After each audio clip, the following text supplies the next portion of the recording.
Coming up on Two-Faced Wrestling Talk. We look back at New Japan's Fighting Spirit Unleashed and discuss some key moments and hear from some of the stars, including Kenny Omega. We will also review Ring of Honor's Death Before Dishonor, including the revelation that the NWA World's Heavyweight Championship match will be a 2 out of 3 falls match. We get Cody's thoughts on the rematch. WWE has another big international show. We will discuss the few big matches and get the gambling odds on this weekend's Super Show-Down. Halloween is around the corner, and we will be casting some wrestlers in horror movie roles. That and so much more on Two-Faced Wrestling Talk. WrestlingInc.com brings you Two-Faced Wrestling Talk, the podcast that goes beyond WWE and goes in depth on ROH, NJPW, Impact, and more. Also featuring fun pop culture and wrestling crossovers, listener Q&As, and extended discussions about wrestling topics past, present, and future. Now, here's your host, Kelsi. Hi, and welcome to Two-Faced Wrestling Talk. I'm joined by my co-host, Paul. Yeah, we're a couple of world travelers. I'm back from New York, you're back from the West Coast, and we're ready for another big episode. Yep, and first we want to apologize. Last week we had technical difficulties. We lost our whole episode, so sorry we didn't get to release that. We were supposed to do our Harry Potter Poppin' Wrestling Connection, but don't worry, we will do that in the future. After October is over, we've got a lot of horror movie and Halloween-themed Poppin' Wrestling Connections for this month, but next month, look out, it will be Harry Potter time. Yeah, so don't worry, all your good answers are not going to waste, and whatever show it is in, it will be a show that I'm probably not in, since I know nothing about Harry Potter. We want to thank our friends at mybookie.ag, and we'll hear more from them a little later in the show when we do WWE odds. And we also want to thank our friends at St. Arnold and wish them a big congratulations at the Great American Beer Festival. They get a couple of medals, including their current seasonal Oktoberfest, earning a silver as a Scottish-style ale, while the original beer, Amber Ale, won a bronze medal in the ordinary or special bitter category. So congratulations to St. Arnold coming home with a couple of big awards. Yep, and if you live in Louisiana or Texas, they've got lots of great tasting events throughout all of October. If you want to see a listing of the events, check them out on Twitter at St. Arnold, and that's Saint spelled out S-A-I-N-T.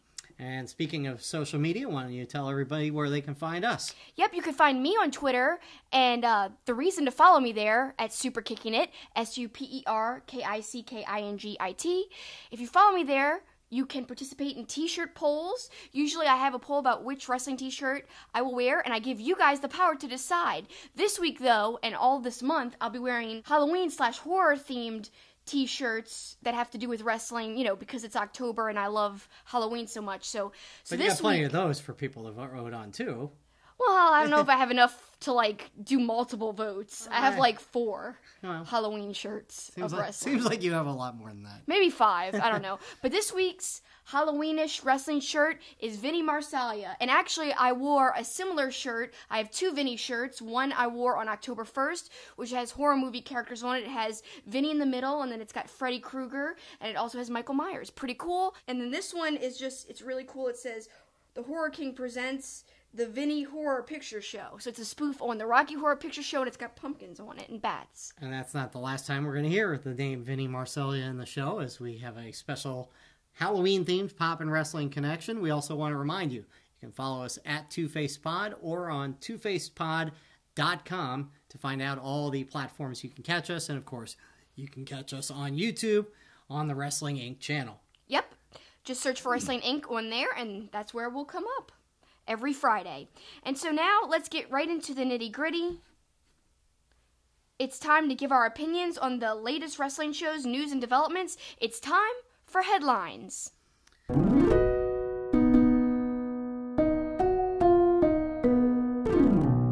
And it was a huge weekend out on the West Coast, and you got to be a part of it, and we're going to hear a lot of the interaction you had with the wrestlers. We're going to start with New Japan Fighting Spirit Unleashed, and you were there. Tell me a little bit about the environment, maybe compared to some other New Japan shows you've been to. Well, the crowd was a lot less than the other New Japan shows that I and also you have been to along with me. But it was still, the energy's always great because people are just so into the product. So the people who go are really huge fans of New Japan Pro Wrestling, and they invest their time and money to go to these shows a lot of times. However, it might pay to go other places in the future for New Japan Pro Wrestling, because it seems like going back to Long Beach, and even though they went to San Francisco once, I just think it's kind of run its course for fly-ins.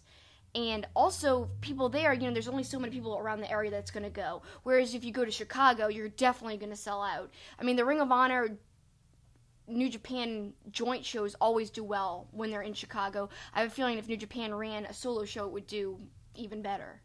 So, and you mentioned Juice Robinson even alluded to that. Yes. That they should spread it around a little bit. Yes, Raj Giri, the owner and the person who runs WrestlingInc.com, he asked Juice, do you think there's been any growth since the first show in the U.S. in July of last year, or do you think it's about the same? And this is what Juice had to say. What would you say anything has changed as far as the landscape, or and as far as expanding, or do you think it's been similar? I think it's been similar. We came back here. I don't know. I'm not the right guy to ask. There's a lot smarter people than me to ask that question to. But I feel like you do a small room where everybody's standing on the ground twice in 2 nights. You sell it out twice. You go to San Fran. You do very well there. Or no, you come here, then you go to San Fran, then you come back here. I don't know. To me, that might be. Is that a step in the right direction? I don't know. But I want to see this grow, and I want to see it go. No offense to Long Beach. No offense to California. But man, there's New York City out there. And I know we're going. There's Chicago out there. There's Miami. There's Houston. There's pro wrestling fans all over our country. And all over Europe. And New Japan pro wrestling fans all over. So let's get our asses out of California. And let's go. And let's really grow this mother. I'm doing good with this F-word thing. I really am. And I hope people are paying attention. So interesting comments from Juice Robinson. And yeah, I mean, as soon as I noticed the show, the first thing I noticed was all the yellow seats. It was dramatic compared to the first time. And look, Kenny Omega, even in his post-match address to the crowd, talked about how there were some empty seats. And he tried to cover it by saying, oh, that was in the pre-show kind of thing. But he noticed it too. I'm sure the wrestlers noticed it. And look, it's not a shot at Long Beach. It's not a sign that there's diminished interest. I think it's more going to be a little kick in the butt to move things around a little bit and give some different places some opportunities to host these shows. And I think you'll see some rejuvenated crowds too. I agree, but having said that, now the energy was awesome, like I kind of alluded to a few minutes ago, and there's nothing like a New Japan show in terms of in-ring quality. That was really, really high throughout the whole night. Even, the tag matches, which that's what New Japan's known for, great tag matches. And that's actually something that we'll talk about a little bit later. The Ring of Honor show did too. They had a multi-man tag match, a 10-man tag, and that was great too. Other companies, aka WWE, they don't do that as well, in my opinion. No, and we'll talk about it coming up with the Super Showdown. It seems like, and we even discussed this with our interview with Raphael Esparza, seems like a lot of just tag team matches just for the sake of getting everybody on the roster onto the show. Yeah, with no story or consequence, whereas it's the opposite in New Japan Pro Wrestling and sometimes Ring of Honor as well. There is usually some story development, even if it is just a tag match, some kind of, some kind of forward progress to main storylines that are happening, and I like that. And we saw that in this show with Chaos and Jay White kind of holding up the briefcase, and now we know going into this pay-per-view coming up this weekend, it's going to be Jay White versus Tanahashi for the IWGP briefcase. That's going to be really interesting. I don't know what would the better match be. I think both matches at Wrestle Kingdom would be great. So I really don't think it matters who wins, but at the same time, I love the idea of the story of Jay White and Kenny, but I really like the idea of Kenny proving that he's cemented as a top guy if he goes against who's known as the ace. Like, Okada had to face Tanahashi multiple times to establish himself as the top guy, so I feel like now it's Omega's turn to do that. So even though I kind of more intrigued story-wise by White, I guess Tanahashi would be kind of cool for Omega cementing his status. Before we get into any other specifics, one other thing, or a couple other things. JR on the commentary certainly adding Kevin Kelly added a lot to it, but JR still took a couple little shots at the product, which, he wasn't as bad about with Kevin Kelly sitting there, but he still did the chops and saying, it's silly that they don't defend themselves, and Kevin Kelly rightfully kind of corrected him. Yeah, he said, this is kind of what fighting spirit symbolize. Like, this is in the spirit of fighting spirit and strong style, which is what New Japan's all about. And multiple matches, you've got guys just trading blows, sitting there waiting in the ring, egging on the other guy to hit him. That is what New Japan is. So JR making that comment, even if he feels that way, why say that out loud? Why address it? It really doesn't make sense. Your job as a commentator is to get the product over. JR's not a heel commentator, So there's no reason for him to say something like that. Yes, that might be his true opinion, but it doesn't matter. No need to say it. I like that Kevin Kelly kind of balanced him out, and obviously Kelly was... You never felt like Kelly was correcting JR, which I thought was great, and it kind of is a testament to Kelly and how smooth he is, and he kind of just jumped in here and there, and you had a nice... observation about the flow of the commentary that was similar to All In. Tell us about that. Yeah, I mean, you put two play-by-play guys together, you feel like they're going to jump all over each other and step all over each other. That wasn't the case with JR and Kevin Kelly, much like it wasn't the case with Ian and Excalibur at All In. That was even smoother in a three-man booth. Here, the two guys, that was one of the things I was very impressed with, that they didn't jump all over. But, the other thing you pointed out about JR... And I don't really have a problem with it, but you noticed, he kept bringing up WWE references. Yeah, a lot of times. Like, he mentioned The Rock. I believe he mentioned Stone Cold. Mm-hmm. And it's just like, I know he's got a history. He mentioned the Rockers one time. I remember he did, that. Yes. And I know he's got a history with WWE. Obviously, a long history. But you're representing this brand. I'm not saying that you can never reference WWE or that Kevin Kelly and Don Callis never do. I'm just saying that it just seems so apparent. It makes JR really seem like a homer, a WWE homer, when he's being paid to put this product over. Luckily, you had that balance with Kevin Kelly. If it was Josh Barnett, I think it would be a lot more egregious. But another thing that's funny, I know that he really wasn't there, but there was a guy, I swear, I was right by ringside, and there was a guy that looked like Josh Barnett. So I was sitting here thinking, like, did they make up that Josh Barnett was busy, and he's sitting here right, like, next to commentary table ducking? But no, I guess it was just a guy that looked like him. But if anyone was there, the guy sitting next to JR looked just like Josh Barnett. It was so weird. He had his head bowed, and he was holding the railing all the time, basically, just to protect JR. One other thing before we get into specifics of matches, Zack Sabre and Evil have kind of had this growing little rivalry. Zack Sabre says that Evil looks like he's dressing up for Halloween, and he's given his thoughts about Halloween, and he gave his thoughts to you as well about Halloween. Yeah, he did. He talked about Halloween at the press conference, and much to my chagrin, he's really not a fan of the holiday that I love so much. So take a listen. This is what he had to say. Well, it makes perfect sense that America loves L.I. J and Evil. Because you're both morons who love Halloween. Yes, I did say that Halloween's rubbish. So I'm an adult man. Halloween's fine for children. In fact, it's very cute for little kids to dress up, get sweets. If you're an adult, you're a moron, surrounded by cretins. Alright? Halloween season, it's a month away. You can't walk anywhere in this stupid country without seeing a bloody pumpkin. Right? I just wrestled 3 pumpkin heads. I beat him. Right? So yeah, ZSJ, not a fan of Halloween. I hate that. But, it's not only against Evil. He's actually been saying stuff against Halloween, even towards Naito. So this has been going on for a while, for a few weeks now. It's such a shame. It's my favorite holiday. Yeah, I know. I think maybe all that love that you were starting to build up again for ZSJ may be going away. It's gone. It's done. Well, you alluded to this a few minutes ago. Tanahashi and Kushida versus Gato and Jay White.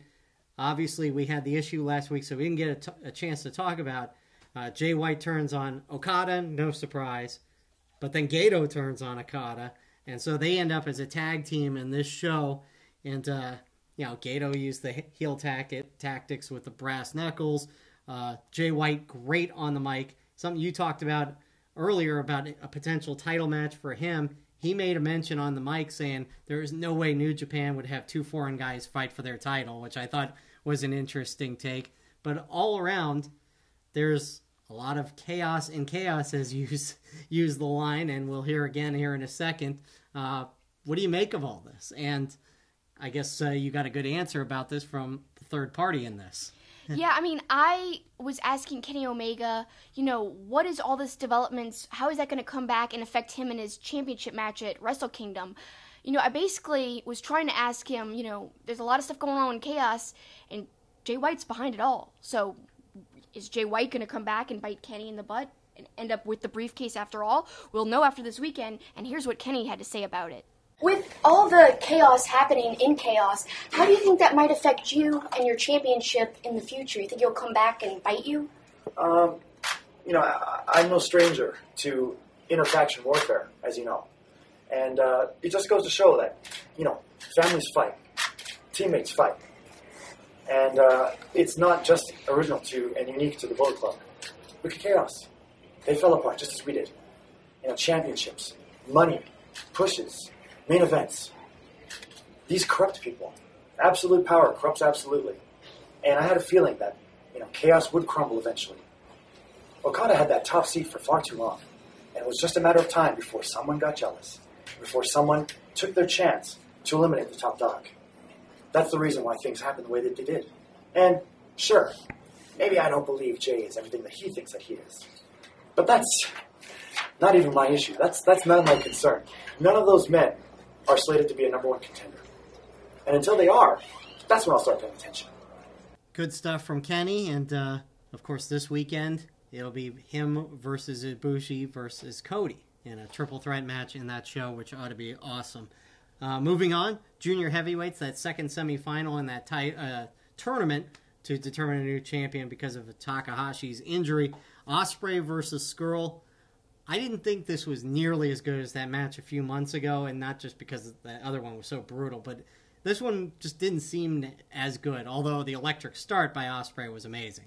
I wouldn't use the word not nearly as good. I thought it was good. I would even say great. Now, their last match was insanely incredible. Well, that's why, yes. Yes, but I'm not going to say it wasn't nearly as good. It was still a great match. It was. Ospreay's my favorite. You just said it. The other one was insanely good. This one was just great. That doesn't mean it was Yeah, but terrible. there's a big difference between insanely good and great and then good. And, something like a lot better than good.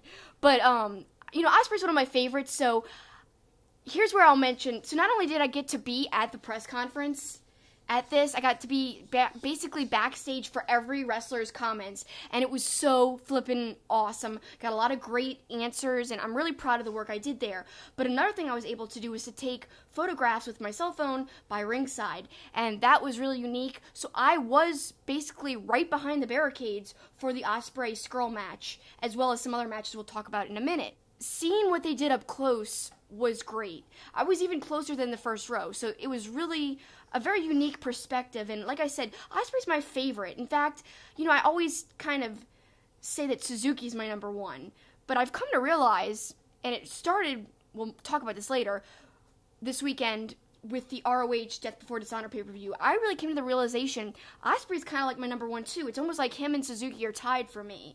So I loved the Skrull match, and I'm actually surprised that Skrull won. How do you feel about the the outcome? I guess I was a little surprised, especially because Ospreay and Kushida have had a little back and forth. But maybe that's past, why. But maybe that's why. They've had a lot of matches together recently, so maybe that's why. And Skrull winning with something we had never heard of before, that finishing move, the graduation. I thought that was interesting. But now, we'll discuss this a little later in the show, sets up a final between Kushida and Skrull. That should be a great match. I mean, they've been involved in matches together before. Like, remember the Wrestle Kingdom match, the Fatal 4-Way? That was amazing. I'm really looking forward to it. I don't know who's going to win, but actually someone asked me about this in our Ask Two-Face segment, so we will address this in a little while. Exactly. Let's turn our attention to the Young Bucks versus Guerrillas of Destiny. The video package to start was so good, and now Matt's back to selling his back a little bit, and of course his back didn't get done any favors as Tonga Loa pushed him off the top of the rope through the table. What were your thoughts about GOD winning? It seemed like it kind of made sense. That was my prediction going in. In fact, I told Raj, who was with me, I said, GOD's gonna win the titles right now. And he's like, no, are you sure? I'm like, yeah, I'm like 100% positive. I should have said 99.9%, but it came true. And then we said we should have a prediction show where it's Kelsi calls it.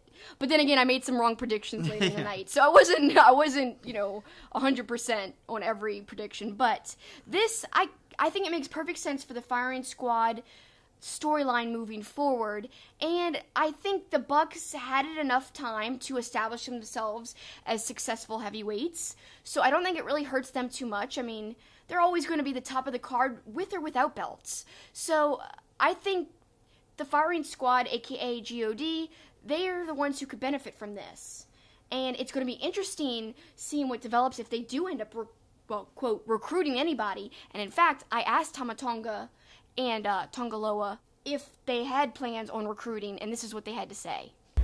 What's next with the recruitment? It's open. We're looking for the best. Right now, we have four that we're looking at. Junior weights for Ishimori. Now, when it comes down to it, he will be the one that makes the decision who his partner will be. We got 2 from the UK, 1 from Australia, and 1 from America. That's what we narrowed it down to. Thank you. Thank you for you punk-ass fans for freaking putting in all the names for us to take a look at. Tama Tonga is so great on mic, and his answers are so good. He's a trip. He really makes me laugh. I made one comment during the New Japan show, and I know you will not agree with me because they're your boys, but it seems like the Young Bucks matches, last couple matches I've seen, have not been as crazy maybe as in the past. Do you agree with me? Certainly this weekend, both matches, the 10-man tag, which we'll talk about in a moment, and this one, I mean, there were some spots, but not as crazy as they've been. And I wonder, if they're trying to throttle it down a little bit, or if it was just kind of this weekend that I noticed it. I've got an extensive answer, so bear with me a little bit here. Now, I can see your point, what you're saying, that the Bucks have toned it down a little bit. They've kind of been doing that almost all year. Maybe even into the end of last year. A little bit. I mean, minus the Hardys ladder match, that was crazy. But, every now and then when they've got a huge match, I'm talking about like huge, then they'll pull out this, all the stops and do something crazy. But I feel like mostly they've been trying to do this very consistently where they are more than just spots. They're selling a lot, like the back, selling of Matt's back. That's by no accident.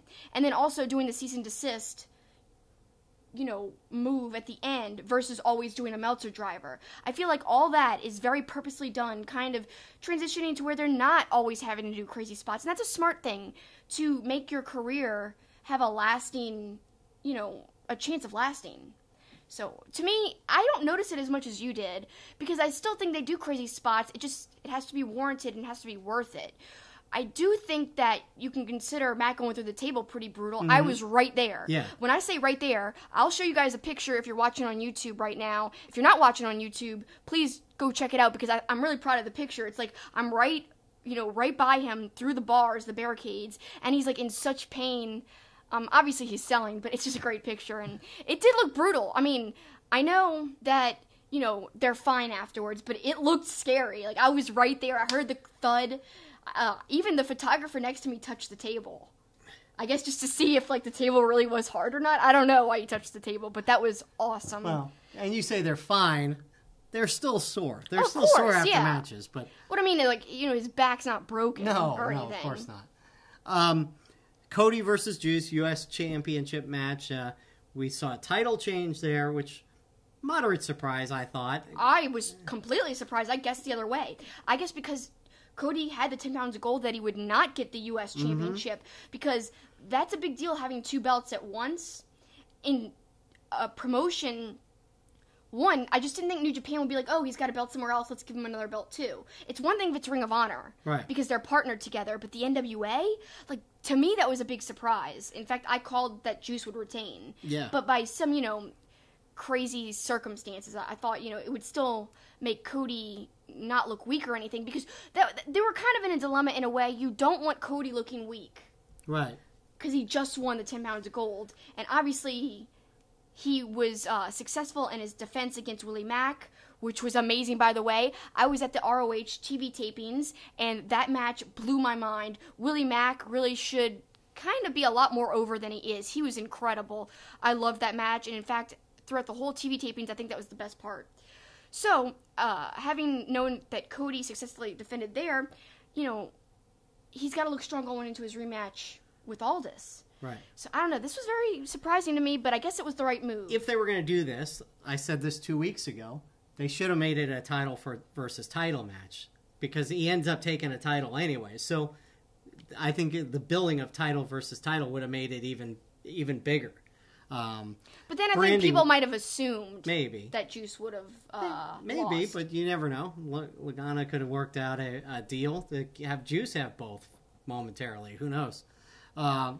Brandy very involved in that match, but and I get the sense Cody's going back to his heelish ways a little bit. I said that to you, which I think he's better as a heel, to be honest.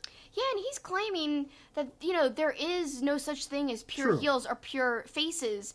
But actually, you know, Raj, who was with me at the show, said he totally disagreed because Cody was playing the pure heel literally less than a year ago.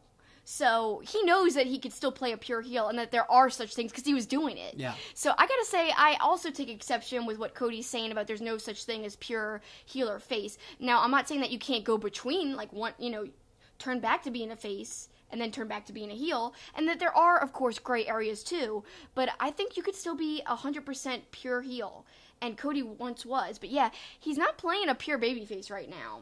After All In, I thought he would for a while, but no, it didn't take too long. You know, he wasn't completely innocent in that match. But also, Juice had that weird moment where he pushed Brandy. Yeah, she was faking being hurt, but he still pushed her.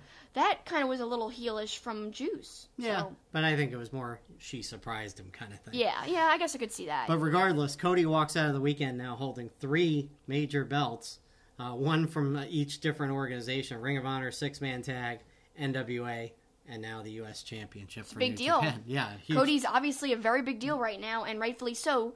And I'm sure everybody wants him to stay outside of WWE. You know, there's contracts coming up in January. It'll be a very interesting time. And apparently, it's been reported that Hangman Page has already denied a WWE offer. Now, I don't know how true that is, but they kind of made reference a little bit to it, whether or not it was completely fabricated, like all just jokes, or if there was some truth to it. That depends. It was referenced on Being the Elite. So, that's kind of interesting. I'm thinking that they're going to stay outside of WWE, but there's other people who think there's a big chance that they could wind up there. Yeah, but it's the same old thing. How many guys are they going to acquire and not put to good use? I referenced a good article of Raw versus SmackDown and the lack of guys being used on Raw to develop any sorts of rivalries, and those are the kind of guys that would filter in and maybe get buried.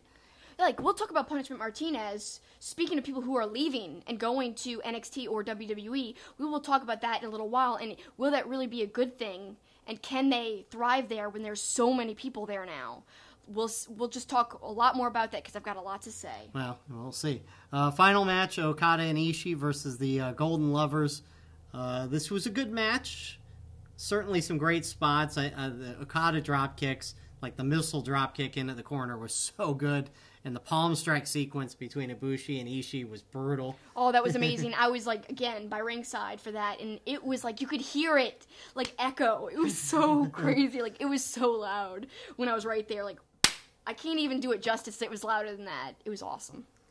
Ultimately, Golden Lovers win. No surprise there. And as I mentioned a little while ago, we've got a triple threat set up for this weekend. But overall, you had a good time there? I had a great time.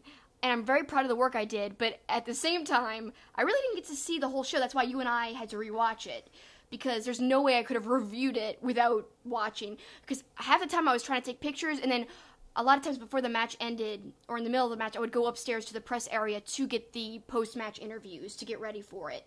So yeah, not much time to actually absorb the matches, but I had an amazing time, and it's a company I'm very proud to support. Earlier in the weekend, as we switch our attention to Ring of Honor, it was Death Before Dishonor in Las Vegas. We'll go through a couple of the matches. The Briscoes versus the Addiction. I thought the Briscoes video package right at the beginning was really good. I always love the Briscoes, and in fact, I'm kind of noticing more and more that they do such a great job. Obviously, they know kind of the direction they're going with their promos especially video package promos, but I think they do such a great job at being believable and coming off like, you know, hardcore kind of. I love that about them. So even though it may be somewhat scripted and not just totally off the cuff where they're saying whatever off the top of their heads, like I feel like Cody is more off the cuff sometimes on the top of his head, whereas the Briscoes it feels a little more planned, but it still comes off like you believe what they're saying, and that's what I love about them. The match ending with Kazarian getting busted open, that was pretty brutal, too. And let me also add that the crowd was not on fire. Now, I know this match was earlier in the night, but you've got one of your, you know, your two of your best tag teams in all of Ring of Honor. And Ian made some interesting points on commentary. The Briscoes and the Addiction have only met on, you know, 3 other occasions when it was 2-on-2. So this was their 4th occasion only in many, many, many years in Ring of Honor. And, you know, that I found very surprising. So, because of that, I was surprised the crowd wasn't more into it. But it could have been the mixing. You know how we complain about the sound mixing? Yeah, but I still got that. I mean, you compare it. Look, the Briscoes took on SCU, basically a different, you know, trading out one guy there. And it was insane during All In. It was not even close to that at Death Before Dishonor, unless the mixing was so bad.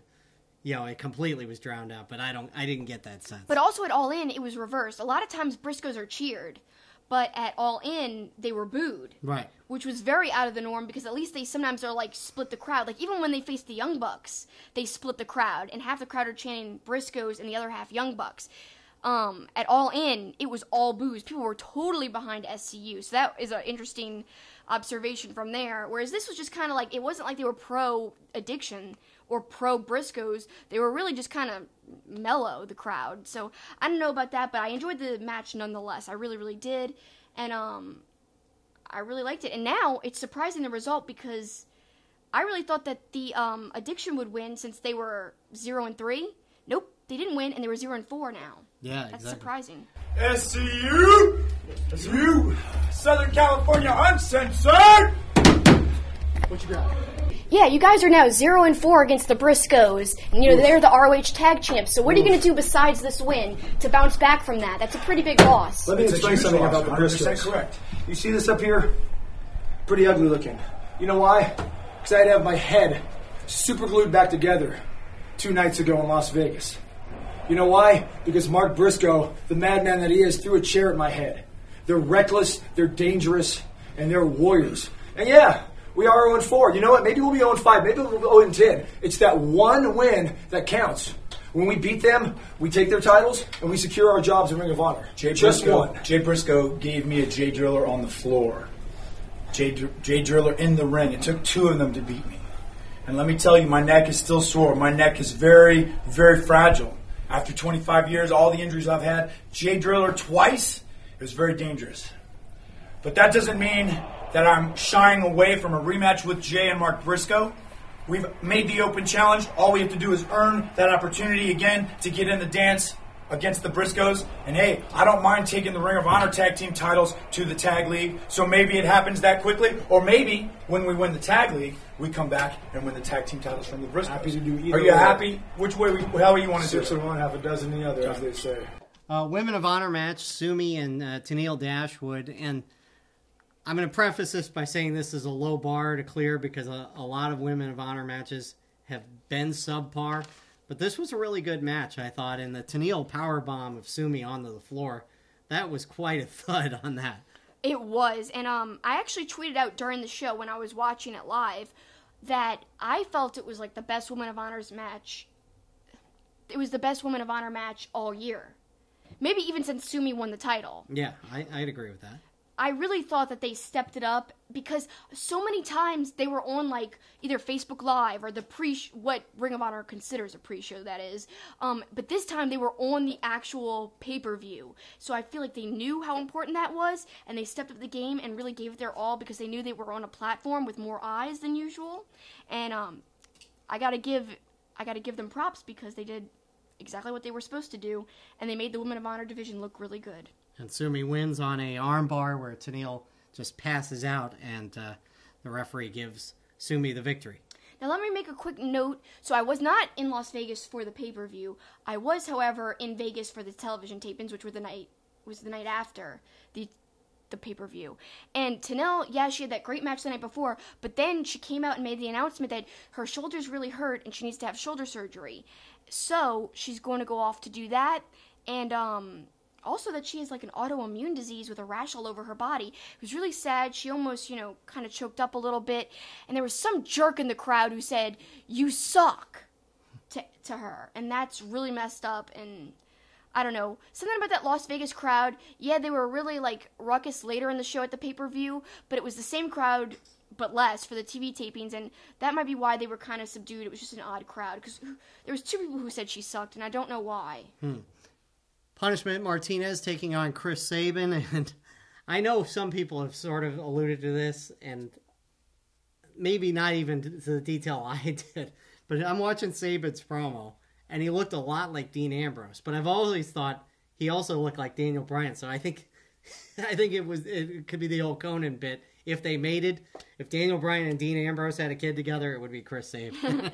I could see that with his new haircut, I guess. And people were making Twitter jokes about that a couple of weeks ago, right after he got the haircut. Now, this match was a lot shorter than I thought it would be. I was excited because I love Punishment Martinez, his athleticism, and Sabin's always been great in the ring. So to see it go so short, that was kind of a disappointment to me. Well, and Martinez won it without really doing much of his stuff that makes him so great. That was disappointing, too. And also, spoiler, the next night he lost the title during the TV tapings to Jeff Cobb. So if they were going to do that, I guess it was more impactful to do it that way versus letting Sabin get in and then letting Cobb beat Sabin, especially considering Punishment's leaving. So you don't want to hurt Sabin by making him lose to Cobb, but it doesn't matter if it's Martinez. So I guess that's the reasoning behind that. But I would have at least liked them to go a lot longer to show that Sabin was like a really good contender against Punishment, Well, and look, these are 2 guys who can do high-flying stuff. I would have liked to have seen Punishment do some of that stuff, but disappointing that he did not. And at that point in the pay-per-view, no titles had changed, and I was very surprised by this because I thought Tenille, this is before I knew she was hurt, I thought she had a good chance of winning. And then I also thought that the Addiction, there's no way they're going to be 0-4 against the Briscoes, but yet they were. And then this, again, Punishment just retained. So I was very surprised going this far into the match that nothing had really changed hands, but it was still good nonetheless, and it didn't really affect my enjoyment of the pay-per-view at all. And again, Cobb coming out, the crowd went insane. Everyone's loving So did Cobb. Caprice Coleman. I wrote down, "It's Cobb, it's Cobb, it's Cobb." He must have said it 8 times. It was great. Almost like, it's gotta be Kane or something. That's funny. He was really excited. Also, since you mentioned Caprice, he did a great job on commentary. I love him. I've got a soft spot for him since we interviewed him at Supercard of Honor, but a great guy, and he really did a wonderful job. He had a funny kind of nature to him, but he also could be serious, and he made some good points throughout the night as well. Later in the show, Bully Ray and Silas Young teaming up against Colton Flip, and I thought Bully's promo before the match was so good. In fact, it came all the way through everything, down to he even berates his own tag team partner, saying Silas Young had gone soft, which you never hear a guy berate his own teammate right before the match. As soon as he did that, I knew that they would come to blows during the match, and they did, and I even wrote that down. Like, as soon as they did that promo, I just knew that there would be a problem between them, and there was. Bully Ray was the victim of the What's Up, as Flip did the springboard into the What's Up, and the aftermath of Bully screaming, "My balls, my balls!"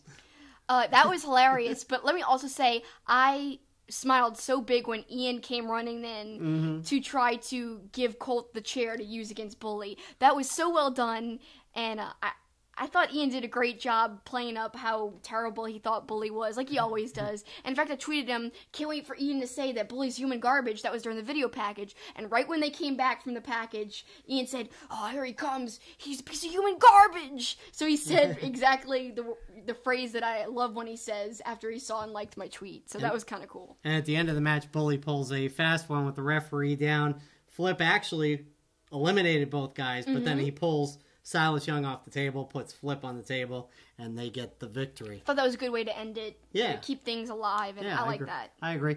10-man tag match, Bullet Club versus Chaos.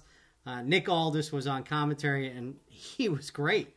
That was one of my favorite parts of the night because it's very difficult to balance promoting something, which he was doing promotion about NWA 70, that show that's coming up, and I'll be there, by the way, so if you guys are there, be sure to tell me hello. I'm very excited because that's where the rematch will happen. But Aldis perfectly balanced that, as well as making some astute observations, but also being kind of like the sly heel where he's saying things against, Cody and against even Ian. Yeah, against Ian. I love that because he was like, yeah, Ian, you were blubbering when Cody won the title, saying you were so happy and crying and basically berating Ian for being so happy about Cody and kind of being partial to Cody. And also, I really loved the things he was saying about Ishii. He called him... Well, Ishii, first of all, does this flip off of the top rope, which I've never seen Ishii do anything like that. Mm-hmm. And so I'm like... Right off the bat, I'm like, oh my God, that was amazing. And then Aldis jumps in and says that he was like a human flesh boulder. And then he used another line. Yeah, he said he was also like a flying Japanese bus. I love that. And of course, we had basically best friends, but also Rocky Romero in the same match as well. And I loved it because to me, it was like a mini Roppongi Vice reunion. Mm-hmm. And I'm really partial to Roppongi Vice over Roppongi 3K. So it's kind of cool. And they teased a three-way hug between Trent, Chuck Taylor, and Rocky. And that was awesome. And Caprice said, it's hard to watch Rocky and not smile. And I have to agree. I love Rocky Romero. One of my other observations in that match, Okada was getting more crowd noise and cheers than the Young Bucks, which is just shocking to hear. But boy, the crowd loves Okada. Well, yeah, they do. And, a U.S. crowd, I think, is thankful for whenever they can see Okada. Because a lot of them can see the Bucks, right, a lot more often than somebody like Okada. So to me, it makes a lot of sense that they cheer him. And, people get excited whenever he's on the card. And that's for a reason. He's one of the best wrestlers in the world. And also, let me quickly mention, we were talking about how great Aldis was. He had another good line where he was talking about how Caprice changed his tune more than Cody changes his hair color. I love that. Thought that was a great line.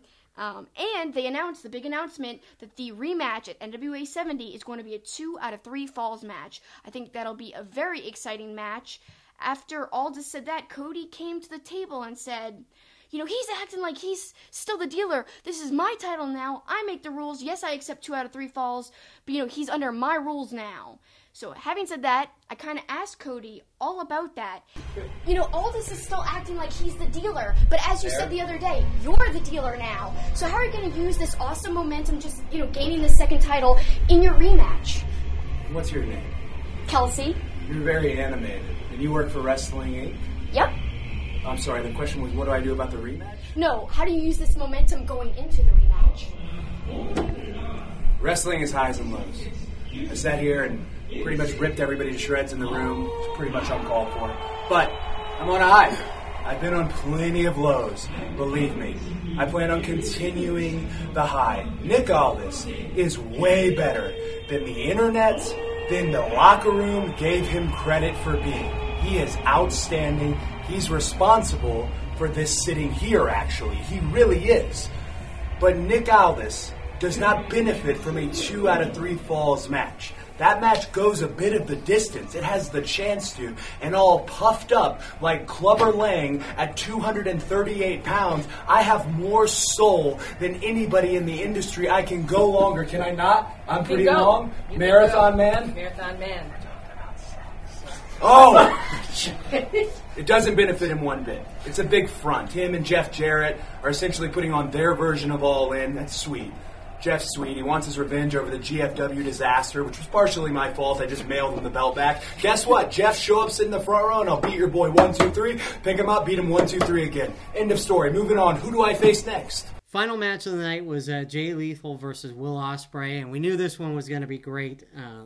The chops from Lethal to Ospreay. We talked about echoing chops at New Japan. The chops in that show were echoing as well as Ospreay's chest got lit up. Oh, yeah, it was so red. And even Caprice said something about how Lethal had such heavy, big hands. And he said, it echoes. So that's a phrase he literally used while on commentary.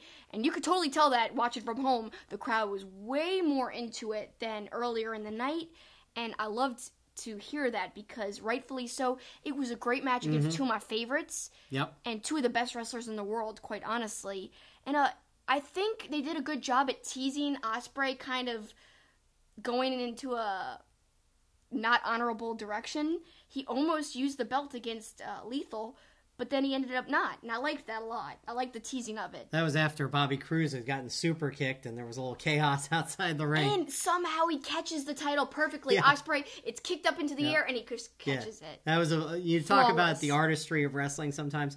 That was perfect as Bobby Cruz flung it up in the air and it lands with with Will Ospreay. Lethal ends up hitting a power bomb off of the top rope, then hits lethal injection. He gets the pinfall on Ospreay, and I didn't notice this. You noticed on the pinfall, though, Ospreay kicks out just after 3.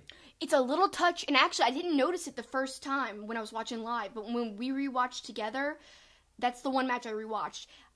I loved seeing that because it shows that Ospreay was this close to winning and to being successful against Lethal. So it doesn't hurt Ospreay at all, and it was literally like a split second, not even a whole second, right after he got the 3 count, and that was awesome. Yeah, it was. It was really good, and then after the match, Kingdom attacks, and how about Taven's new look? Taven's new look is kind of cool, and I think it makes him look more menacing, and I love that he had a purple Ring of Honor belt, and he said, I'm the rightful Ring of Honor champion. So obviously we're going to see some tension there, and if he gets a push, I think that's the right direction to go in. And I wouldn't be surprised if he takes the belt off of Lethal.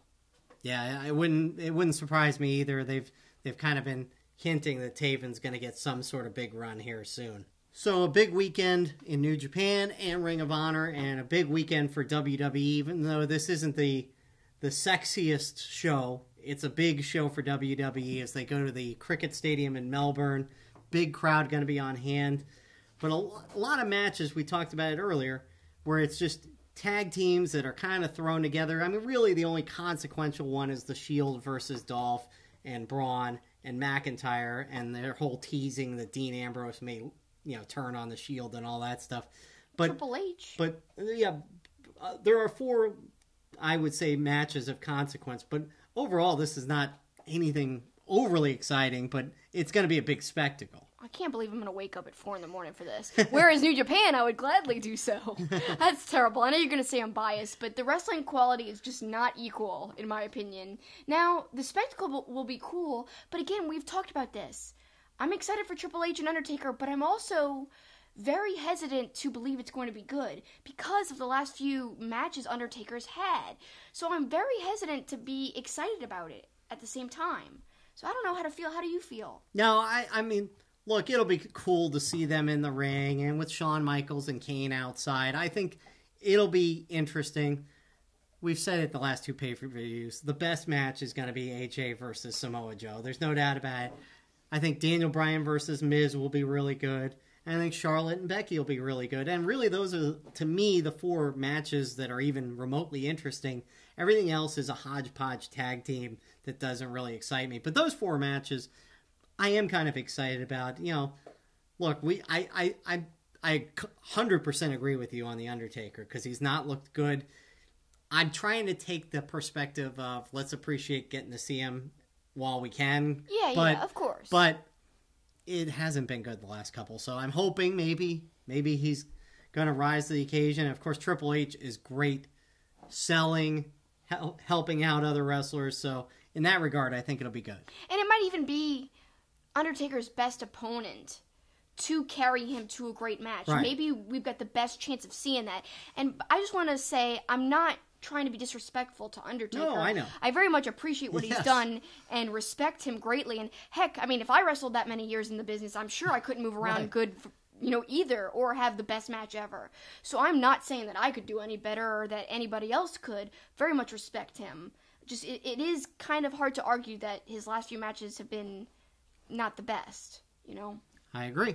And for more perspective on Super Showdown, earlier today I got a chance to talk to our good friend from mybookie.ag, Raphael Esparza. And remember to sign up to mybookie.ag using the promo code KICKIT, and you can set up a gambling account and bet on the Super Showdown and support our show. But earlier today I got the thoughts of Raphael Esparza and got those gambling odds for this weekend's big show. All right, Raphael. Well, I want to start by just your overall opinion of this pay-per-view. It seems like a lot of thrown-together tag team matches. There's obviously some matches of consequence, but just your overall thoughts on this pay-per-view and maybe this trend by WWE to have these overseas pay-per-views? Well, you hit it, nailed on it. It's a whole bunch of thrown in 6 women tags, 6 women men's tag. I mean, just a bunch of tag matches. And I understand why they did it, because so more stars can be in the ring, at the arena, at the event, after the show, before the show. I totally understand. And I think that's why it's a pay-per-view, but we should just call it what it is. It's an event, out-of-the-country event, not an out-of-the-country pay-per-view, where I don't think we're going to see many title changes. I don't think we're going to see that much of a shock and awe if it was like a Royal Rumbles, SummerSlam, all those big events. I just think it's an event in Australia. How can we get as many stars in the ring as possible? Let's make a whole bunch of tag team matches. All right, well, with that being said, really let's talk about, I guess, the 4 matches of consequence.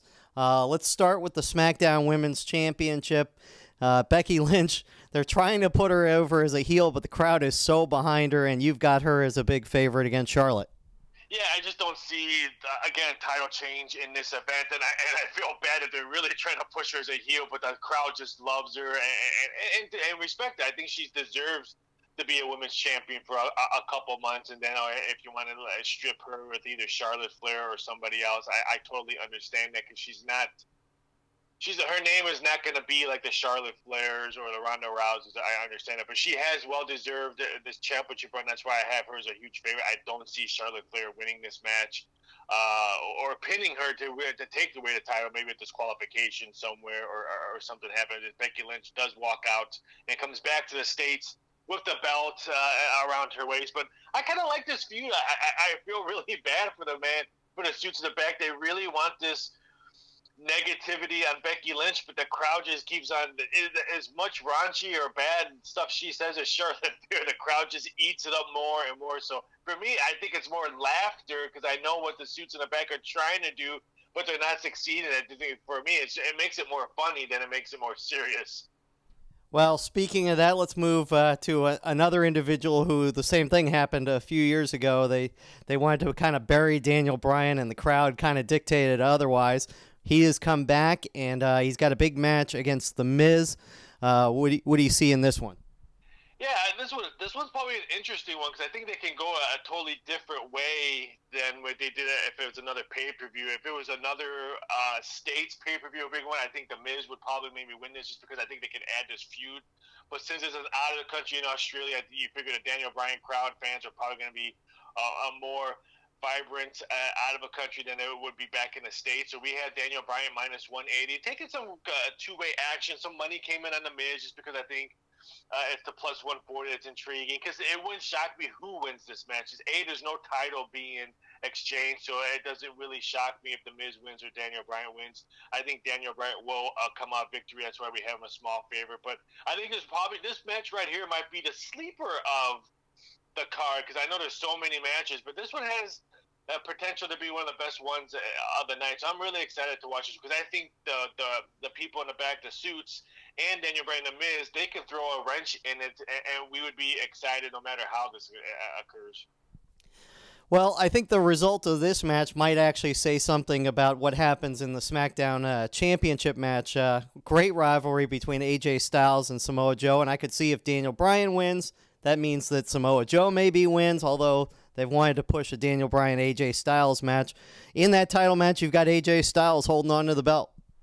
Yeah, I do, and I think Samoa Joe will be the championship. I just don't think it's going to be this one. I think AJ Styles will come out win, and I wouldn't be shocked if Samoa gets him maybe the next pay-per-view or something like that. Or maybe the suits in the back want Daniel Bryan and AJ Styles to be the next wrestling. And no matter what, I think whoever wins Daniel Bryan, The Miz, which I still think is going to be Daniel Bryan, I think that winner, a.k.a. Daniel Bryan, will be in a mix for the WWE Championship. Maybe we'll see a triple threat between AJ Styles, Samoa Joe, or something like that. I think Daniel Bryan, The Miz feud goes away a little bit, and I think Daniel Bryan goes and maybe gets the WWE Championship. So this one's going to be very interesting. I have AJ Styles minus $2. Money is coming in on AJ Styles, but would not be shocked if Samoa Joe pulls off the upset, and then maybe we see a Bryan Samoa Joe for a championship or something like that. This one's right here has probably the biggest question mark on the card of what could go both ways, AJ Styles or Samoa Joe. Finally, let's talk about the big match that they've been pushing, obviously, Triple H and The Undertaker, one final meeting. You've got The Undertaker as the favorite, but you've also got some prop bets as well, so why don't you talk a little about that? Yeah, Triple H money actually came in. We opened up Undertaker minus 180. Now it's minus 175. So people taking Triple H that plus money, and I think it's Undertaker. There's no if you could tell me the main reason why Triple H wins this, the end of story. Now there's no main reason why. Undertaker is the icon. Undertaker is pretty much, you could put his shadow face right next to the logo of WWE, and you wouldn't get no complaints from anybody, fan-wise, wrestling-wise, or stuff like that. Just what he's meant for WWE. There's more upbringing for having the Undertaker win this than it has anything to do with Triple H. Triple H is still going to put a suit on and still run the show after this match. The Undertaker maybe ride his bike and ride off to the sunset sooner than later. Yeah, but I think the betting props we have on there that you mentioned, does Triple H beat the Undertaker by the pedigree move? Yes, just 3-1. No is minus $4. Getting a lot of action on the no, because if you like the Undertaker, you would bet the no on that one. That's why you have it a little bit higher, minus $4. But does the Undertaker beat Triple H by the Tombstone Piledriver? I think he does, just because what we saw on Raw, where he tombstone Triple H. The yes minus 130, which I think is a very low number. We got a lot of no action. They think maybe by the choke slam or something like that, but I still think he beats Triple H by the iconic Tombstone Piledriver, because that's what he's really known for. I think he's known more for the Tombstone Piledriver than he is for the choke slam, especially back in the good old days where Raw was a little bit more raunchy, where it didn't matter what move was legal, what wasn't legal. Tombstone Piledriver is Undertaker's official move, and I think that's how he beats Triple H. And important to note on that previous prop bet, it's not whether Triple H will hit the pedigree, it's whether he'll beat The Undertaker with the pedigree. I think he will at least hit one pedigree, and you see The Undertaker kick out. Finally, just tell everybody where they can find all this action and have some fun at Super Show-Down. Yeah, you can find all these actions at MyBookie. You can follow me on Twitter at VSI.Sports, and also follow me on Twitter. I also have another one, Bet Celebs, where you can find all the crazy celebrity, political wrestling prop bets that we put up. And like I said, you can jump over to MyBookie, click under the wrestling. You can bet all these on there. Some great fun to have on props when you're watching Super Show-Down on early morning when you're drinking your coffee to watch it. I definitely jump over to MyBookie. Use that promo code KICK IT when you sign up to bet on these wrestling ones. Just jump over to mybookie.ag, and also follow me on Twitter at VSI.Sports and at BetCelebs. All right, Raphael, thanks for your time. Take it easy. Have a great weekend. So the Super Show-Down, early Saturday morning on the United States side, and should be an okay show. Maybe it'll surprise. I just don't have huge expectations.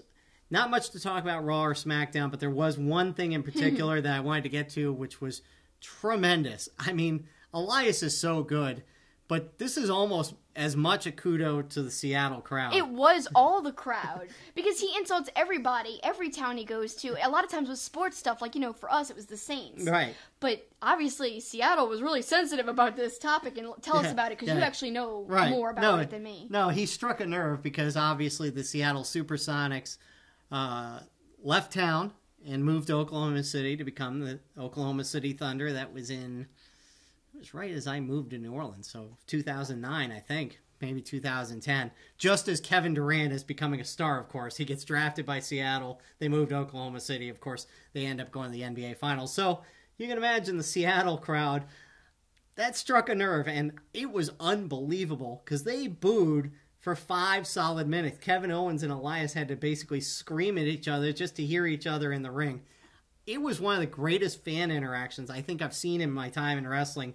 Obviously we talk about that Daniel Bryan thing, but that was staged. It was just so raw, no pun intended, and organic, and it was sustained for so long. It really was good.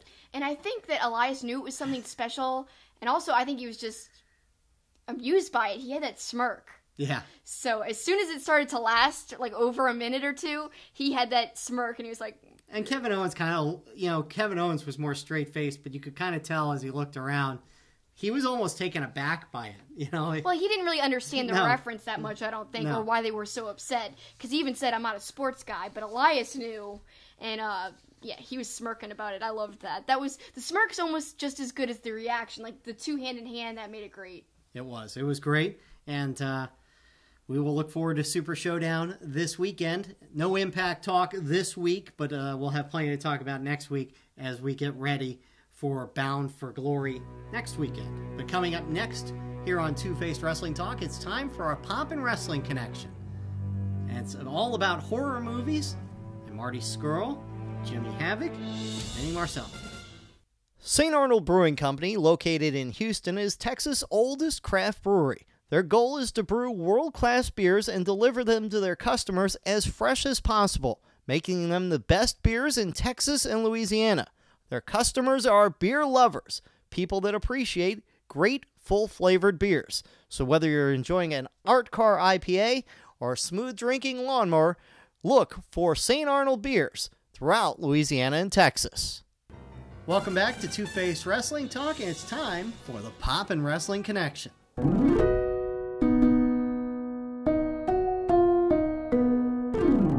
And Kelsi, this of course is one of her ideas, as most of the Pop and Wrestling Connections are, but it's Halloween time, so we're going to have a lot of Halloween-themed stuff for your favorite holiday. I'm with Zack Sabre Jr., it's all rubbish. Whatever. All right, I don't think it's complete rubbish, but it's kind of rubbish. It's fun. You could dress up like wrestlers. You could flip and have awesome pumpkin pie. You could have candy corn. It's the best time of year. And you could watch awesome horror movies. And that's a key here for this Pop and Wrestling Connection. Horror movies. And I took to me, 3 wrestlers who kind of have like gimmicks that could work in horror movies. And I wanted to do something thematic with them and horror. So what I did was I said, okay, so recast Scurll, Marcellia, and Havoc in any horror movie role and explain why. So I'm really excited. I can't wait to give my answer. I have, of course, I usually have multiple answers, but let's go to the viewer answers first. Why don't you start off with that first one? Okay, made to be villain at RLANGELES. He said Vinny Marcellia should be Jack from The Shining. I love that. He said Scurll should be the new American Psycho. Perfect. I could totally see that too. And Jimmy Havoc could be the new Pinhead. I like that a lot. Hellraiser's one of my favorites, so heck yeah. Our next one is from Darth Vapor, and his answers, Vinny Marcellia would be Pennywise, as red balloons and him disappearing under the ring fits his role perfect.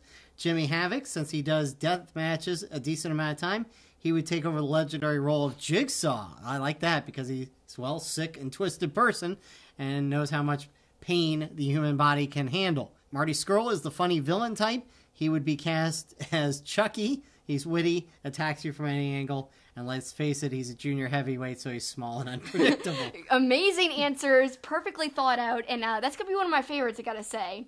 Then we go to Mags and Bags again at Deej Kirkby. I don't think any one movie could contain these monsters. Marty Scurll would be the star in The Plague Doctor.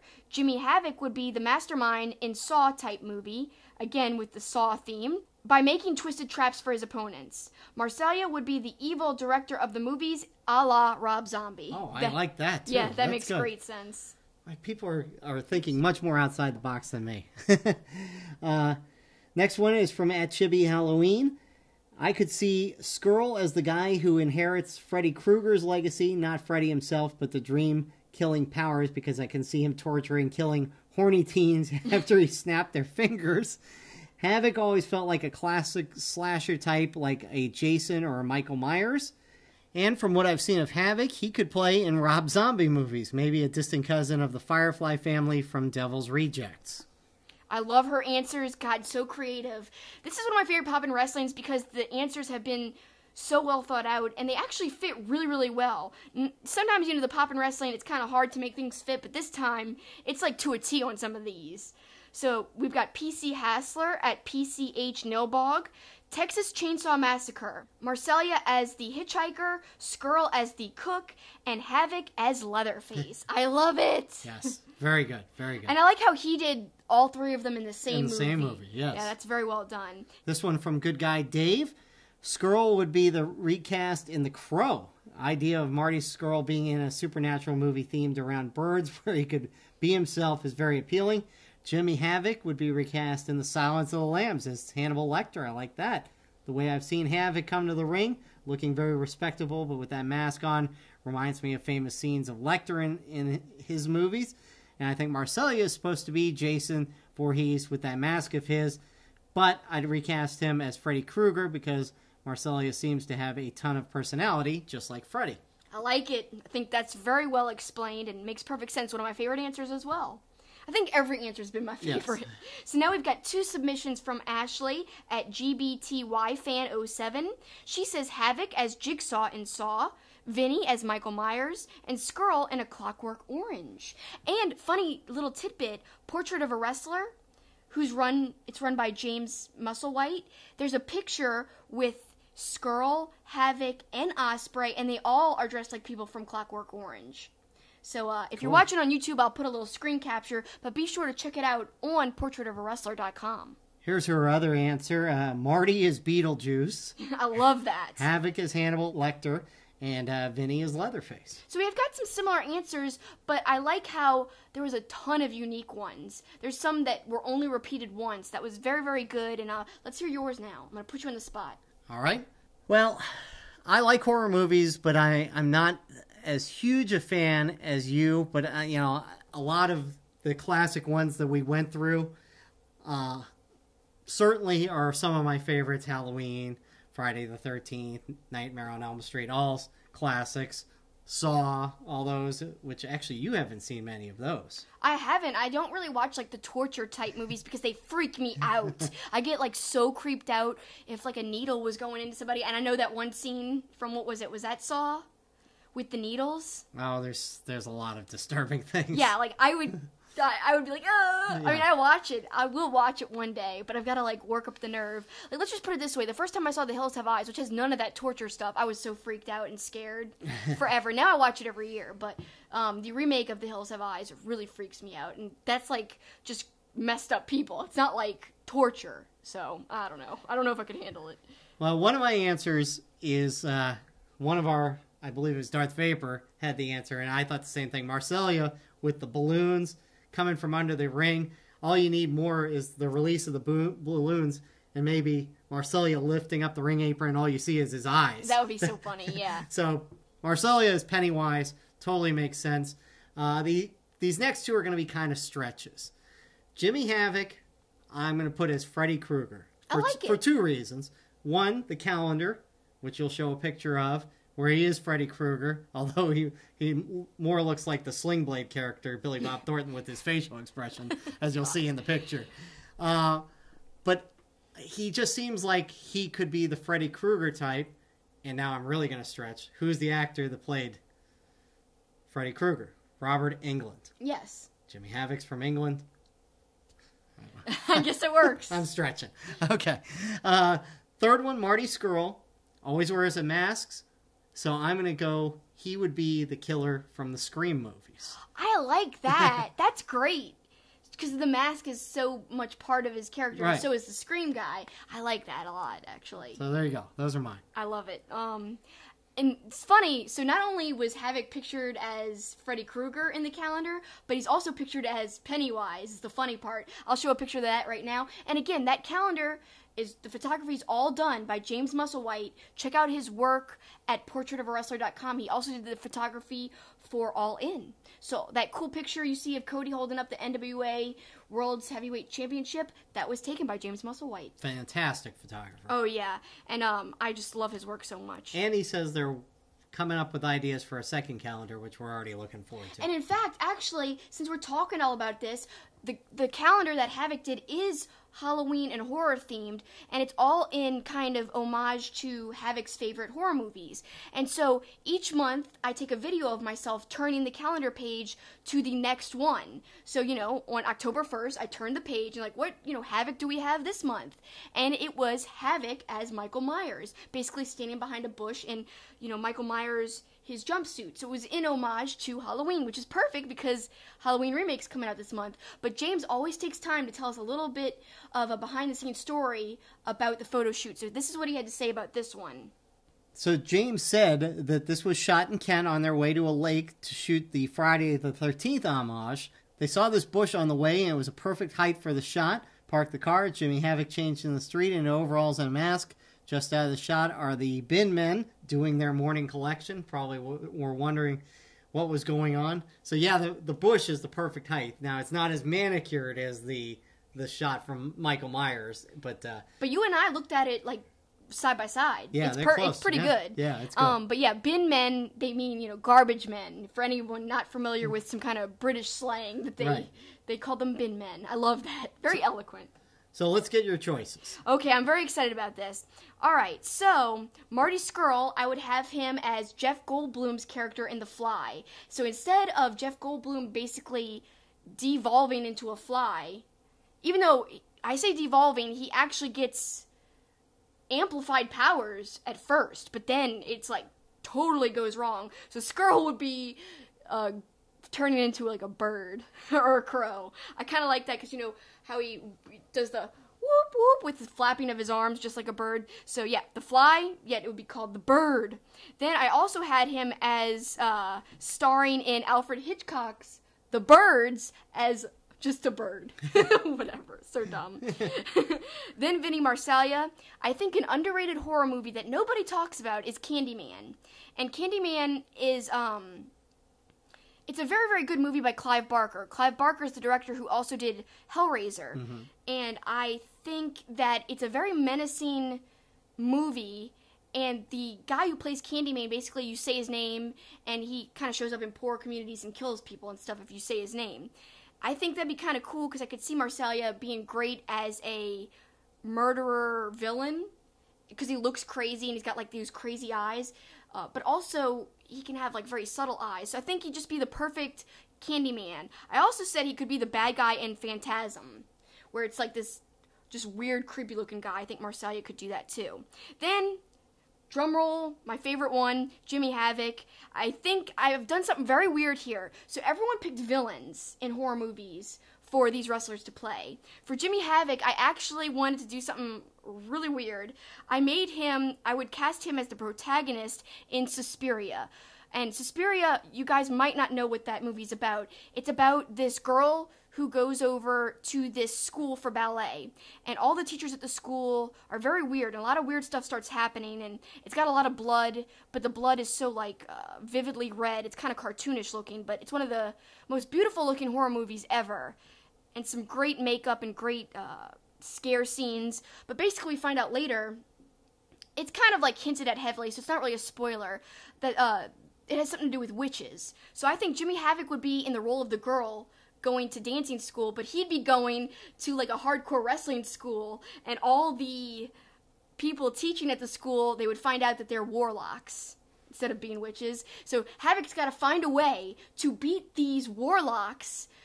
He's there to learn wrestling. Little does he know he's fighting for his life. He's got to use all kinds of his hardcore weapons like staple guns and bats and stuff and chairs to defeat the warlocks. So it's ridiculous and weird, but it was a swerve answer. And also, I think he could play a great Jack Skellington, which is, of course, the main character of Nightmare Before Christmas, the cartoon.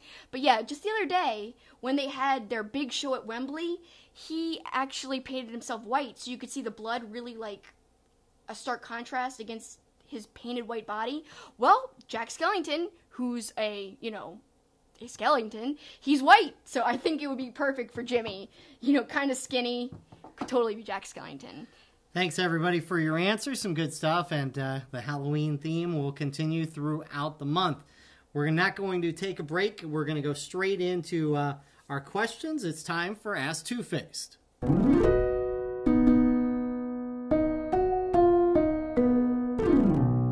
We decided to combine the segments because we did a late call for questions this week, so we just have a few.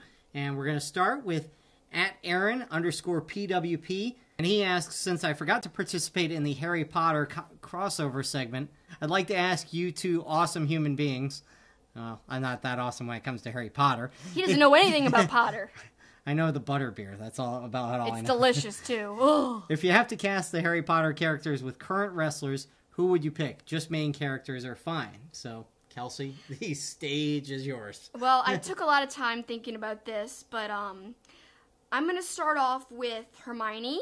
I think a great Hermione would be Natalia, because to me, she's the ultimate teacher. She always teaches the younger wrestlers how to have a great match and the basics. Hermione's the same way. She's very smart. She's the brains of the three main characters in Harry Potter, and very dependable. Again, that reminds me of Natalia. And in the movie and in the books, Hermione has a cat. So that works out perfectly. Natalia, of course, has two paws. Who would be her cat at Hogwarts? So to me, it works out perfectly. Then I've got my Ron Weasley, and that would be Colt Cabana. Because, he can be goofy, but dependable, but awesome. And a lot of people's favorite. Ron is actually... a lot of people say that that's their favorite character in Harry Potter. And a lot of people say Colt's one of their favorite wrestlers ever. So I think it goes hand in hand, and their personalities match too. Then Harry Potter. Now this one was a lot harder than I anticipated. But I thought of, okay, well, Harry, for most of the books, yes, he wants to do his best to kind of fight Voldemort and to be a good person. And a lot of times he doesn't want his friends helping, so he's constantly being like, no, don't help. So to me, sometimes Harry gets a little bit annoying how he doesn't want anyone else to help, and he's talking about how he's got to do this on his own and all this stuff. And at the same time, Harry kind of has that side of him that is influenced by Voldemort. As we come to find out later, it's because he's partially a Horcrux for Voldemort, so he's got some of him imprinted on his soul. So he kind of has these evil, not tendencies, but these evil parts to him where he's got the connection with the evil Voldemort. And I think, having said that, somebody who could be good but has a little twinge of evil that comes out, Cody Rhodes. And he wants to do everything on his own. He wants to be kind of the hero. He says he doesn't want to be the hero, but he ends up being the hero or whatever. And I think it'd be a decent Harry Potter. I don't know. You guys, if you can come up with a better one, let me know, but it was difficult. Until you got to the end of that, I have no idea what you were even talking about. You might as well have been speaking a foreign language. Whatever. Ridiculous. Next one. All right, so the next one is actually for you, because I don't know much about this. Good Guy Dave asks, former member of the Seattle Supersonics reacted to the Elias segment on this week's Raw. Renee Young tweeted that she wanted to make a wrestling match out of it, and one of the players agreed. So then, based on this, what Survivor Series style match would you book between WWE and the Seattle Supersonics? Well, I'm just going to book Seattle Supersonics. I'm going to just book a Survivor Series. So Detlef Schrempf, I guess, was watching the show, and Renee Young made a comment that's not going to make Detlef Schrempf happy, the Elias segment that we referred to earlier in the show. Then he had a little back and forth with Brent Barry. So automatically those two guys are going to be on the Survivor Series team because they clearly already want to fight Elias. So Elias can put together his team, but those two would definitely be on it. And then you got to go with the glove, Gary Payton, because he's crafty and he's going to talk a lot of junk. Sean Kemp, because he's a massive human being. So they'd have a hard time beating him. And then my final choice was Xavier McDaniel. That dude is just a bad dude, menacing, and so I think he'd make the perfect Survivor Series team for the now defunct Seattle Supersonics. So now that you explain with reasonings, I mean, your reasoning is sound, but as you said about my Harry Potter answer, I literally have no idea what you're talking about. It might as well be a foreign language to me. So there you go. But at least we both got to answer something this week. Yes. Special. So on to our next question at Metal_2006. Who do you feel is worthy of taking the NWA Women's Championship off of Jazz? And he's referring to Jazz actually has the NWA Women's Championship, and she's going to be defending it. They had a great highlight of her on NWA's YouTube channel as part of, the series that is on there. I love how they made her seem relevant and made her seem like a really viable threat. And man, she's scary because she's actually a prison guard in real life. So if you guys don't know what she's up to lately, check out NWA's YouTube channel because I loved the feature on her. And I'm actually excited about the match. So yeah, on paper you might be like, Jazz in an NWA match? What? But, I think watching the video will kind of make you a little intrigued and looking forward to it because it sure did for me. Who really didn't know much going into it, but yeah, that video adds a lot of great backstory. But I think who could actually be a great champion in NWA? Well, I just think I'll just say it depends on if they're going to have the same kind of freedom to bounce around and maybe go to Ring of Honor, and then maybe she takes on Madison Rayne or Tennille Dashwood or Sumi or whatever, or goes to Impact. It'll depend on the freedom they get. But you had I've got two ideas. A couple of really good ideas. Tessa Blanchard, because she's, I think, the best women's wrestler on the non-WWE circuit right now. She's such a force to be reckoned with, and everyone loves her, and rightfully so. Then my other choice would be Jordynne Grace, but she can go toe-to-toe with other guys, so she's so tough. I think she could take on Jazz because Jazz is super tough. So two strong, really awesome women against each other. I would love to see that match, and I think Jordynne Grace would be an amazing champion.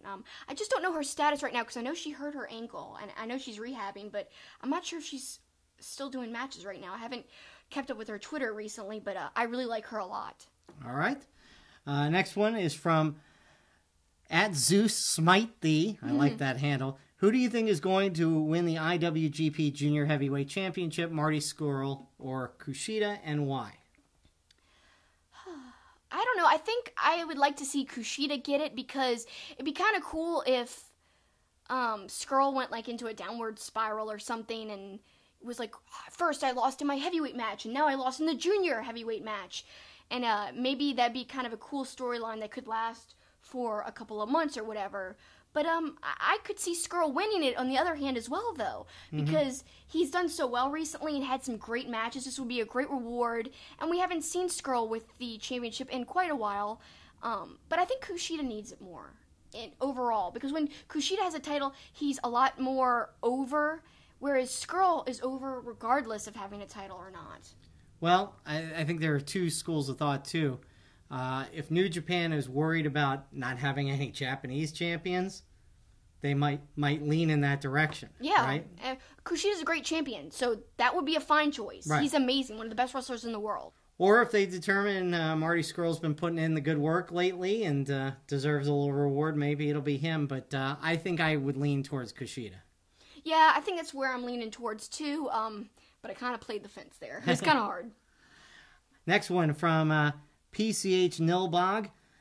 You're in the Purge and you get a bodyguard. Who and why? This one was super fun. And actually we were watching the TV show The Purge, which I'm really digging right now. And I love the movies, so I was super excited to answer this. The answer for me is pretty darn easy. Brian Cage. Because he's a machine, he's big, he's strong. I think he could take on anybody. And I'd feel really safe with him considering he's probably like a billion times my size. And he kind of looks like a Purge character. He kind of does. Like, very over the top, Like he could be a hero in The Purge. Yeah, he'd be a good one. I don't know why this guy came to mind, but maybe because he looks like a Purge character too. I'm going to go with Lance Archer, actually. Oh, I love that one. Would he spit water on people? Yeah. To help. Distract them by spitting water on them and then shoot them or do whatever. Although he's not spitting water lately, no. Which is such a bummer. Yeah, huge disappointment. God, he was so good at that. All right, we've got one more question. So, our good friends at Take the Bump Podcast, on Twitter at Take the Bump Pod, man, they came up with a good question kind of also in the Halloween horror movie theme. They said, okay, you're doing good versus evil, 5-on-5 Survivor Series match. Who are going to be your, true heels, the most villainous people versus baby faces? So, kind of like horror versus good, baby faces versus true heels.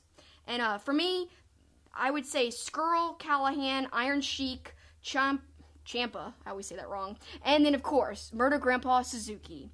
And then my baby faces, man, I had a hard time with this one. Zayn, Bailey, Johnny Gargano before he started kind of going into the gray area, Candice LeRae, and lastly, this is hard. I got it. AJ Styles. There you go. That's good. Well, I'm going to go a little different direction.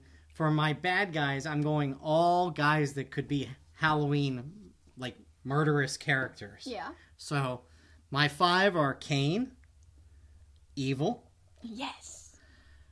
Marty Scurll, the Boogeyman, and Gangrel. Oh, yeah. So that would be an amazing, amazing cast of a horror movie. yeah, so those are Lots my of villains. horror movie 5, and then yeah, you could go who's just some really good guy seeming Cena, I guess. Never No, too heel. I'm gonna go with the B team. Bailey's a good one. How about Zack Ryder? Oh, yeah, yeah. And who would be my 5th one? Who's just a really nice guy who probably is going to get killed? Aw. Well, how about a guy who's just obsessed with himself, Tyler Breeze? That'll work. He would get killed in a horror movie. And he would get killed, yes. Yeah. He'd be busy taking a selfie as he gets Yeah. taken out. But They're like, don't go in there. He's like, I need to take a selfie in this room. I need to. I can see this would have been actually a wrestling match where Boogeyman takes on Tyler Breeze and Tyler Breeze ends up eating a bunch of worms at the end. That would be really funny. Well, good questions once again. And again, another great pop and wrestling segment coming up next week. Make sure you interact with us at Two Faced Pod. But before we wrap things up, it is time to close out the show and send them home. Yep.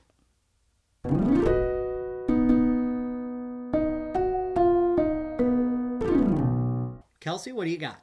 Well, I got 2 things real quick. If you watch the latest episode of 10 Pounds of Gold on NWA's YouTube channel, there's some great interview bites from Cody Rhodes. Like usual, his interviews are some of the best, most organic feeling interviews ever. And I love how it talks about fear and not having it. And he also referenced his match against Juice. It was all about the New Japan show. And actually, David Lagana edited in the answer to my question at the press conference. So the Cody addressing Aldis, that was my question. So that was pretty cool. Really like that. And also you can see the top of my head for a minute. So please watch it, not just because of my question and his answer, but because it's a really, really great video. And I love Cody's interview skills. It's just so good. It's like, I don't know how he does it. Everything's just so organic and flowing. He's one of the best, honestly. And then secondly, I want to tease next week's Pop and Wrestling Connection. I'm going to reveal it here. It's going to be, of course, another Halloween-themed Pop and Wrestling Connection, and it's going to be kind of thematic to the movie Monster Squad. In that movie, there's these group of little kids who take on some classic movie monsters. I want us to recast the Monster Squad with wrestlers. So who would be your group of, good guy kids, and who would be your classic movie villains? Now we're not talking about slashers. We're talking about the Mummy, like a Wolfman, Dracula. Basically, recast that movie. Something a little bit more light than this week, because this week it was more of intense horror characters. This one's more of a light kids version of a Halloween movie. Interesting. Yeah. Interesting. What do you got? I'm going to talk about the Super Showdown, and you kind of heard me ask Raphael this. I'm not sure I like this trend that WWE is going towards with these overseas shows that are kind of replacing pay-per-views but don't have the significance of the pay-per-views. Yes, they're putting some big matches on these shows, but for the most part, the show earlier in Saudi Arabia, there's another show coming up next month in Saudi Arabia, the show in Australia. I've got no problem bringing these shows worldwide, and I got no problem with them being on the WWE network. I'm just not sure they should be in place of pay-per-views. It just, to me, yes, there are 3 or 4 good matches on this show, but it feels like an even longer version of one of their regular TV shows. So I'm not sure I like it. I get WWE's getting a lot of money for this stuff, but they also are at the same time battling, as I saw recently, some of their lowest ratings on Raw, and having shows that a lot of people aren't going to watch as your pay-per-view sort of shows, I don't think is a good move by WWE, and I think it's it's making viewers, less and less interested in WWE, and the Raw ratings are reflecting it. Now, SmackDown's doing all right, but I think it's because it's a more concise show. But I think TV shows are supposed to go towards the pay-per-view, and yes, they've done some setting up for this show, but I don't sense, are you excited about Super Showdown? Are you excited about Crown Jewel? I don't think people are. I think people, first of all, in the United States like to have the pay-per-views here, but you can't always do that. But I'm not sure that these trends and these big shows are the way to go. Interesting points there, and I will just comment that sometimes TV ratings, especially when it comes to WWE, even though it's the lowest it's been in a long time, isn't really representative that they're doing bad, because they're not. TV ratings are falling across the board, and wrestling's still doing better than those. So I will say, yes, it's struggling, but their stock has never been higher. Exactly. Exactly. Yeah. So they're not worried about the ratings per se, because their stock is as high as, I think I saw it was $69. So it might be even higher right now. So there was a good article about that as well, about the ratings versus the money. But I think the other part of it, when I'm saying this too about the Super Showdown, it doesn't help that this big show is going to be at 4 a.m. Now, I get it, because you want it to be at a good time for the people at the show, but you're alienating a lot of the U.S. audience too. So it's a balancing act, but I don't think we need 3 of these types of shows a year. Maybe 1, maybe 2 at the most, but certainly not 3. I mean, I don't mind them, but I think it should be way more spread out. I mean, it feels like we just had that Saudi Arabia show. Now we're doing this Australia show, and then we're going to have another show in Saudi Arabia. That's crazy. That's a lot in a short amount of time. So I definitely see your point. Great closing out the show there. And before we say goodbye, let's quickly mention, to keep going with our Halloween theme, our interview guest this week who does odds for us, Raphael Esparza, wants to remind everybody to place your bets. And again, you could use the promo code KICKIT, K-I-C-K-I-T, and that way you're benefiting our show at the same time. But you could place bet on the Halloween remake opening weekend Rotten Tomatoes score. So he's got over 85% on Rotten Tomatoes, minus 105, and Halloween, the remake, being under 85% on Rotten Tomatoes, minus 135.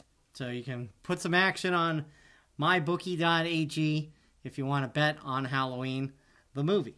Yep, I think that's kind of fun, and I want to kind of bet on it. I think it's going to be above 85%. I'm optimistic, although horror movies traditionally do very poorly in the ratings. Yes, they do. So that was a great Halloween spooktacular episode, but also, of course, mostly about wrestling. Thank you guys for participating, and I loved your answers so much. We had a great time just reading them, and so creative. God, that's the best. Thanks again, and if you're listening to us, check us out on YouTube, because we'll have a lot of pictures this week. And hope you have a great rest of the day. That's the finish.